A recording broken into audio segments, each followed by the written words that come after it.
Hi மக்களே, welcome to my channel. இன்றைக்கி நம்ம சேனலில் என்ன பார்க்க போகிறோன்னு பார்த்தீங்கன்னா, ஈஸியான ஒரு ஜூஸ் தான் பார்க்க போகிறோம். முலாம்பழம் ஜூஸ் எப்படி செய்யலான்னு பார்க்க போகிறோம். இந்த சம்மருக்கு வந்து முலாம்பழம் வந்து ரொம்ப சீப் அண்ட் பெஸ்ட்டாக கிடைக்கும். நீங்கள் வாங்கிட்டு வந்து வீட்டிலேயே ஜூஸ் ரெடி பண்ணிக்கலாம். அதுக்கு நம்ம வந்து பார்த்திங்கன்னா ஒரு ஆஃப் முலாம்பழம் வந்து தோல் எடுத்துகிட்டு பழம் மட்டும் எடுத்துருக்கோம். அந்த பழத்தை வந்து சின்ன சின்ன பீஸாக கட் பண்ணியிருக்கோம். இதை வந்து ஒரு மிக்ஸி ஜாரில் வந்து நம்ம ட்ரான்ஸ்ஃபர் பண்ணுறோம். மிக்ஸி ஜாரில் வந்து ட்ரான்ஸ்ஃபர் பண்ண பிறகு பார்த்திங்கன்னா, இது கூட வந்து பார்த்திங்கன்னா ஒரு சுகர் ஆட் பண்ணுறோம். ஒரு 3 ஸ்பூன் 3.5 ஸ்பூன் வந்து சுகர் ஆட் பண்ணுறோம். நான் வந்து பார்த்திங்கன்னா 2 கிளாஸ் ஜூஸுக்காக வந்து 3.5 ஸ்பூன் ஆட் பண்ணுறேன். உங்களுக்கு தேவையான அளவு நீங்கள் சுகர் ஆட் பண்ணிக்கலாம். ஆட் பண்ண பிறகு ஒரு 2 to 3 மினிட்ஸ் நல்லா கிரைண்ட் பண்ணணும். கிரைண்ட் பண்ண பிறகு வந்து பார்த்திங்கன்னா, இது கூட வந்து நம்ம தண்ணி ஆட் பண்ண போகிறோம். தேவையான அளவு நீங்கள் தண்ணி ஆட் பண்ணிக்கலாம். தண்ணி ஆட் பண்ணி ஒரு 1 மினிட் கிரைண்ட் பண்ணலாம். கிரைண்ட் பண்ணிவிட்டு ஜூஸ் ரெடி ஆகிடுச்சு.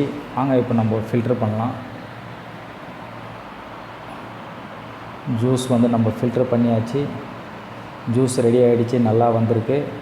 நீங்களும் வீட்டில் ட்ரை பண்ணி பாருங்கள். இந்த மாதிரி நம்ம வீட்லேயே ஜூஸை ட்ரை பண்ணி ரெடி பண்ணி குடிக்கிறதால வந்து பார்த்திங்கன்னா ரொம்ப ஹெல்த்தியாகவும் இருக்கும், ஹைஜீனிக்காகவும் இருக்கும். ட்ரை பண்ணி பாருங்கள். ட்ரை பண்ணி பார்த்துட்டு எப்படி இருக்குன்னு சொல்லுங்கள்.